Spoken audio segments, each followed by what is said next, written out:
ይቺ ባለጸጋ ሴት በመንገድ ዳር የተሸጠውን ኬክ ቁራጭ ቀምሳ በጣም ትገረማለች። ምክንያቱም የኬኩ ልዩ ጣዕም የድሮ ልጇ ያዘጋጅላት ከነበረው ኬክ ጋር በፍጹም አንድ አይነት በመሆኑ ነው። ይህ ኬክ የሸጠላት ወጣትም ከ20 ዓመታት በፊት የጠፋባት የገዛ ልጇ እንደሚሆን ትጠራጠር ጀመር። ነገሮች የተጀመረው ከ20 ዓመታት በፊት ነበር። በወቅቱ ይቺ እናት በከባድ የደም ካንሰር ህመም ተሰቃይ ነበር። ልጇን ለማሳደግ ስትል ራሷን ለማከም የሚያስችል ምንም አይነት ገንዘብ አልነበራትም። በዚያኑ የልጇ ልደት ቀን ልጁ ለእናቱ የሚሆን ኬክ ከማዘጋጀቱም በላይ የእጅ ሰዓት በስጦታ አበረከተላት። እናቱ በደስታ ተኝታ እያለ ልጁ ግን ለእናቱ ተጨማሪ ሸክም መሆን ስላልፈለገ ብቻ ከቤት ጠፍቶ ለመሄድ ወሰነ። እናትየዋ ከእንቅልፏ ስትነቃ ልጇ መጥፋቱን አውቃ በጣም አዘነች። በወቅቱ ምንም ብታደርግ ግን ልጇን ልታገኘው አልቻለችም ነበር።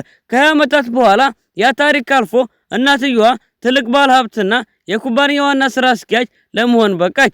አንድ የድርጅቷ ታላቅ ስብሰባ ላይ የጠፋ ልጇን ላገኘላት ሰው $100 ሚሊዮን ለመሸለም ቃል ትገባለች። ነገር ግን እሱ ያላወቀችው ትልቁ ሚስጥር የጠፋው ልጇ በአሁኑ ወቅት በራሷ ፋብሪካ ውስጥ ተራ ሰራተኛ ሆኖ እየሰራ መሆኑ ነበር። በዚያኑ ቀን ልጇ ትሮይ በመንገድ ዳር ኬክ እየሸጠ ነበር። እናትየዋም በቁንጥም መኪናዋ ስታልፍ መኪናዋን አስቁማ ከሱ ኬክ ትገዛለች። ወደ መኪናዋ ተመልሳም ኬኩን ስትቀምሰው ግን ጣዕሙ የድሮውን ትዝታ ቀሰቀሰባት። ይህ ሰውም የጠፋው ልጇ ሊሆን እንደሚችል በጥርጣሬ መኪናዋን አቁማ ልታየው በፍጥነት ብትወርድም ኬክ ሻጩል ልጇ ግን በዛ ቦታ ላይ አልነበረም። ትሮይ በመንገድ ዳር ኬክ እየሸጠ ባለ ላይም ትሪክሲ በቤተሰቦቿ ታጅባ ወደ መድረክ ወጣች። እጅግ ስኬታማና ወጣት ብትሆንም አይኖቿ ግን አንድ ሰው በጉጉት ይፈልጉ ነበር። ትሮይ በመካከል ወደሱ እየተመለከቱ በደስታ አበረታቱት። ሰላም ጋይስ እንዴት ናችሁ? ሁላችሁንም ሰላም ብያለሁ። ይህን ቪዲዮ እስካሁን ላይክ ካላረጋችሁ ቪዲዮ ላይክ፣ ቻናል ሰብስክራይብ በማድረግ ጀምሩ። ወደ ቪዲዮ እንመለስ። ሆኖም ግን ትሪክሲ ትሮይ ቢሆንም የአጭበርባሪ ጆሽ ግን የትሮይን ስራ በሙሉ የራሱ አስመስሎ በማቅረብ ምስጋናውን ለሱ ወሰደ።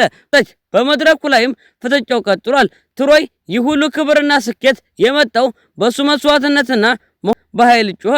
ጆሽ በትሮይ ላይ ያለውን ንቀትና የስድብ ናዳ አጠናክሮ በመቀጠልም እሱን የመሰለ ዝቅተኛ የፋብሪካ ሰራተኛ እንደ ትሪክሲ ያለች ሴት ለማግኘት ፈጽሞ እንደማይመጥን ተናገረ። ግን ለወደቀ ትሮይ አዝና ሳይሆን የጆሽን እጅ ይዛ እሱን ለማባበልና ለመንከባከብ ነበር።